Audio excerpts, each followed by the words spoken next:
बिस्मिल्लाहिर्रहमानिर्रहीम। अस्सलामु अलैकुम। मैं हूं तसव्वुर शहज़ाद और आप देख रहे हैं तसव्वुर शहज़ाद ऑफिशियल। नाज़रीन, पाकिस्तान में ऑडियो वीडियो लीक्स का एक अजीब किस्म का तूफ़ान बरपा था, जिसके तदारुक के लिए आखिरकार वफाकी हुकूमत को ख्याल आ ही गया और वफाकी हुकूमत ने एक कमीशन तश्कील दिया है, जिसकी सरबराही सुप्रीम कोर्ट के एक सीनियर जज जस्टिस काजी ईसा फ़ायज़ कर रहे हैं और उनके साथ दो मज़ीद जजेज़ हैं। ये 3 रुकनी कमीशन है और इनको क्या अहदाफ़ दिए गए हैं, इस कमीशन के क़याम और इनके मकासद पर इमरान ख़ान ने क्या कहा है, ये आज हम आपके साथ शेयर करेंगे। इसके अलावा ईरान ने अमेरिका के लिए क्या धमकी दी है, ये एक अहम अपडेट आपके साथ शेयर की जाएगी। और शामी सदर का सऊदी अरब पहुँचने पर जो इस्तकबाल हुआ है और अरब लीग के इजलास में जो गुफ्तगू हुई है, उसके हवाले से हल्का सा टच देंगे। अगर आपने हमारा चैनल सब्सक्राइब नहीं किया तो सब्सक्राइब कर लीजिए, बेल आइकन का बटन दबा दीजिए और कमेंट सेक्शन में अपनी राय से हमें ज़रूर नवाजिएगा।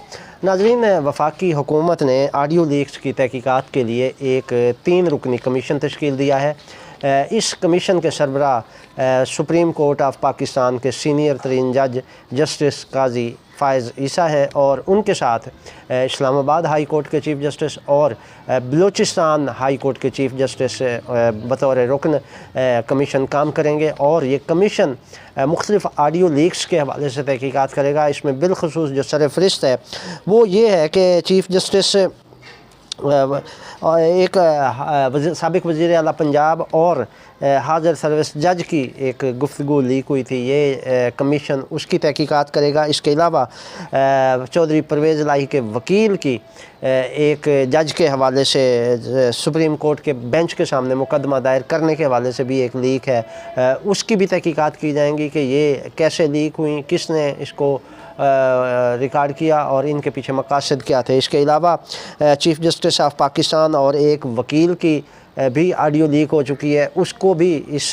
कमीशन के अहदाफ़ में शामिल किया गया है। इसके अलावा इमरान ख़ान की मुख्तलिफ़ ऑडियोज़ भी शामिल हैं, जिनमें चीफ़ जस्टिस की सास और एक वकील की अहलिया के साथ जो गुफ्तगू लीक हुई थी उसकी भी तहकीकात की जाएंगी। इसके अलावा साबिक़ चीफ़ जस्टिस के बेटे और उनके एक दोस्त के दरमियान एक ऑडियो लीक हुई थी, ये कमीशन उसकी भी तहकीकात करेगा। इसके अलावा इस कमीशन में ज़राए ये बता रहे हैं कि chief justice of Pakistan justice Umar Ata Bandial को नहीं रखा गया और ना ही इस कमीशन के क़याम के हवाले से हुकूमत ने कोई उनसे राय ली है। ज़राए ये बता रहे हैं वफाकी हुकूमत के कि चीफ़ जस्टिस ऑफ पाकिस्तान क्योंकि ख़ुद इसमें मुल्ज़िम के तौर पर हैं, उनकी वीडियो ऑडियो लीक्स हुई हैं, उनकी ऑडियो के हवाले से तहकीकात हो रही हैं, इसलिए चीफ़ जस्टिस को इस कमीशन में शामिल नहीं किया गया और ना ही उनसे राय ली गई है। नाज़रीन, इन ऑडियोज़ की वजह से काजी ईसा फ़ायज़ को इसलिए ज़िम्मेदारी सौंपी गई है तहकीकात की कि वो सुप्रीम कोर्ट के सीनियर तरीन जज हैं और चीफ़ जस्टिस के बाद सीनियरिटी में काजी ईसा फ़ायज़ का ही नंबर आता है। कमीशन को जो ऑडियोज़ दी गई हैं वो 11 से 12 ऑडियोज़ हैं और इन ऑडियोज़ का उनको हदफ देते हुए ये कहा गया है कि आप इनकी तहकीकात करें और ये देखें कि आया ये गुफ्तगू और ये ऑडियोज़ असली हैं या जाली बनाई गई हैं और इनकी अफादियत और इनके असरात इन तमाम का जायज़ा लेने के बाद ज़िम्मेदारों का तयन करें और फिर ये अगर जिनकी ऑडियोज़ हैं अगर ये दुरुस्त ऑडियोज़ साबित होती हैं तो फिर इन लोगों के ख़िलाफ़ भी कार्रवाई अमल में लाई जा सकती है। नाज़रीन, इस कमीशन के क़याम के हवाले से इमरान ख़ान ने भी अपनी राय दी है। ट्विटर पर उन्होंने एक ट्वीट किया है और उन्होंने ये कहा है कि इस कमीशन को चाहिए कि वो ये टेप करने वालों का भी मुहासबा करे, उनको भी ट्रेस करे, उनकी भी निशानदेही करे कि आखिर ये कौन लोग हैं जो ये वीडियो और ऑडियो लीक करते हैं या इनको रिकॉर्ड करते हैं। उन्होंने कहा कि वज़ीर आज़म ऑफिस और चीफ़ जस्टिस समेत अहम लोगों की जो ये गैर कानूनी रिकॉर्डिंग्स हो रही हैं ये कानून की ख़िलाफ़ वर्जी है और ऐसी जो हरकतें हैं, ये जो रिकॉर्डिंग्स हैं वीडियो और ऑडियो की, ये आइन के आर्टिकल 14 की सरीहन ख़िलाफ़ वर्जी है। इमरान ख़ान ने कहा है कि जो लोग ये टेप करने में मसरूफ़ हैं उनको भी बेनकाब करके कैफर किरदार तक पहुँचाया जाए कि आखिर उन्होंने ये गैर कानूनी काम क्यों किया है। तो इस हवाले से नाज़रीन जल्द ही ये तहकीकात शुरू कर दी जाएंगी और इन तहकीकात के बाद जो है वो ज़िम्मेदारों का तयन करके उनके साथ क्या सलूक किया जाता है वो तो आने वाला वक्त बताएगा। लेकिन इसमें हुकूमत की जानिब से इस कमीशन का क़याम जो है वो एक हौसला अफजा अमर है और वाकई इसका तदारुक होना चाहिए। ये इंसान की प्राइवेसी है, शहरी हुकूक की खिलाफ वर्जी है कि आप अपने एक रियासत अपने शहरियों को तहफ़्फ़ुज़ ही नहीं दे पा रही। इस वक्त इतना खौफ फैला हुआ है कि सोशल मीडिया पर इसकी मीम्स चल रही हैं और मुख्तलिफ़ तनकीदी जुमले और लतीफ़े चल रहे हैं। बाकायदा अब तो एक बड़ा ज़बरदस्त जुमला चल रहा था जिसमें कहा गया था कि अब कब किसी को भी फ़ोन करने से पहले 2 बार अस्सलाम वालेकुम कहें, एक बार उसको जिसको आप फ़ोन कर रहे हैं और दूसरी बार उसको जो टेप कर रहा है।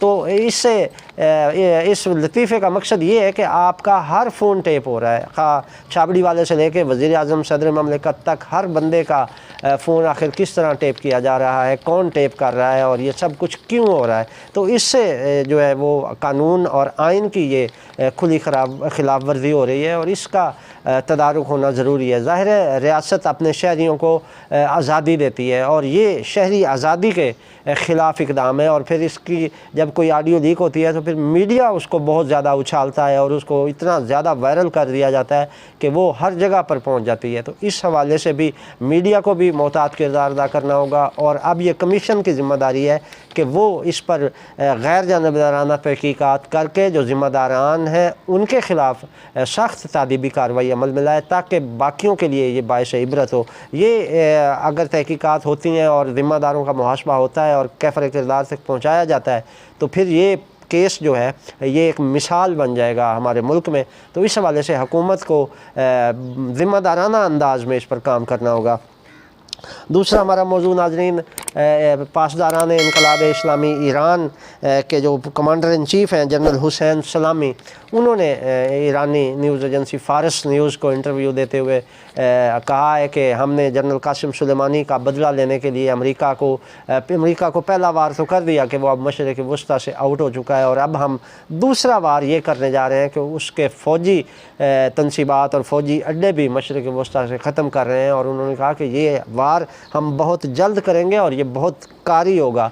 याद रहे नाज़रीन के जब जनरल कासिम सुलेमानी पर इराक़ के एयरपोर्ट पर हमला हुआ था तो उसके बाद ईरान ने ये ऐलान किया था कि वो इंतकाम सख्त लेंगे और उस इंतकाम के हवाले से ये ईरानी हलकों में ये कहा जा रहा था कि हमारा इंतकाम ये होगा कि हम मशरिक़ वस्ता से अमेरिका का बोरी बिस्तर गोल कर देंगे। और आज जब हम सूरत हाल देखते हैं तो उसमें ये वाज़ेह नज़र आता है कि अमेरिका पर मशरिक़ वस्ता की ज़मीन रोज़ बरोज़ तंग होती जा रही है। और अब जनरल हुसैन सलामी ने जो ये बयान दिया है इससे वो ये कह रहे हैं कि हम एक और कारी ज़रब लगाने जा रहे हैं अमेरिका को मशरिक़ वस्ता से निकाल बाहर करेंगे। और अगर अमेरिका यहाँ से निकलता है तो फिर मशरिक़ वस्ता की सूरत हाल ही तब्दील हो जाएगी।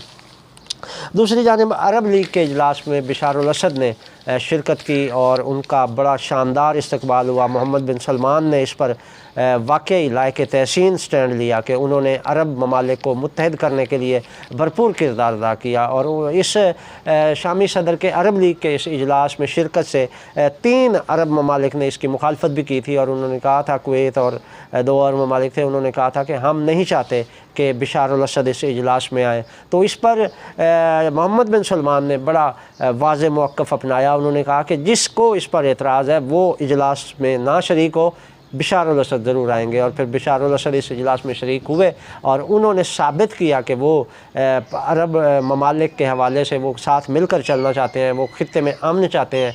और जिस तरह मोहम्मद बिन सलमान ने उनका इस्तकबाल किया। और नाज़रीन इस दिलचस्प बात ये है कि अरब लीग के इस इजलास में गैर अरब मुल्क का भी तज़किरा रहा और वो चीन था, जिस पर तमाम अरब ममालिक ने चीन की मशरिक़ वस्ता में कारकर्दगी को सराहा। और बिलखुसूस ये सबसे बड़ा काम जो चीन ने किया था, ईरान और सऊदी अरब की सुलह करवाई और इसके जो अब असरात सामने आ रहे हैं, इससे ख़ित्ते में बड़ी मुस्बित तब्दीलियाँ आने वाली हैं। इस पर भी अरब ममालिक ने चीन को बिलखुसूस खराज तहसीन पेश किया। इसके अलावा यूक्रेन के सदर ने भी इस इजलास में बतौर मेहमान शिरकत की और यूक्रेनी सदर ने अपनी जंग की सूरत हाल से भी आगाह किया और उन्होंने कहा कि हम अमन चाहते हैं, हम जंग नहीं चाहते, लेकिन रूस हमें मजबूर कर रहा है कि हम जंग के लिए मैदान में उतरें, तो हम मजबूरन इस जंग में उतरे हुए हैं। तो उन्होंने भी अपना मौक़िफ़ बयान किया वहाँ पे, और उसके हवाले से भी मोहम्मद बिन सलमान के साथ भी उनकी मुलाकात हुई है। और ये मुलाकात मेरी ज़ाती राय और तजज़िया ये है कि ये मुस्बत साबित होगी, क्योंकि उन्होंने जो पैगाम व्लादिमीर पुतिन तक पहुंचाना था वो उन्होंने मोहम्मद बिन सलमान के ज़रिए पहुंचाया है। वहाँ कुछ और भी ऐसे मुहर्रिकात थे कि जिनसे उन्होंने रब्ता किया और रूस को अपना पैगाम पहुंचाया। अब इससे ये लगता है कि एक तो G7 का इजलास होने जा रहा है, उसमें रूस के हवाले से बड़ी सख्त पॉलिसियाँ बनाई गई हैं और तवक्को की जा रही है, ये इम्कानात हैं और इम्कान कवी है कि रूस पर पाबंदियों के हवाले से इस इजलास में फ़ैसले होंगे। तो रूस ने उससे पहले अपने हमलों में शिद्दत ले आया है और बहुत सारे यूक्रेनी शहरों पर उसने गुज़श्ता 2 दिनों में हमले किए हैं और कई शहर तबाह किए हैं। और उसकी वजह यही है कि रूस को पता है कि G7 के इजलास में उस पर पाबंदियाँ लग सकती हैं, तो उससे पहले पहले वो अपने सारे मामलात निपटा ले। तो इस हवाले से रूस की जंग में तेज़ी आ गई है, जबकि यूक्रेनी सदर जो है ज़ेलेंस्की वो अपनी इस कोशिशों में लगे हुए हैं कि किसी तरह ये जंग थम जाए। अब तक के लिए इतना ही। आइंदा जो मज़ीद अपडेट्स होंगी वो आपके साथ ज़रूर शेयर करेंगे। तब तक तसव्वुर शहज़ाद को इजाज़त दीजिए। अल्लाह निगहबान।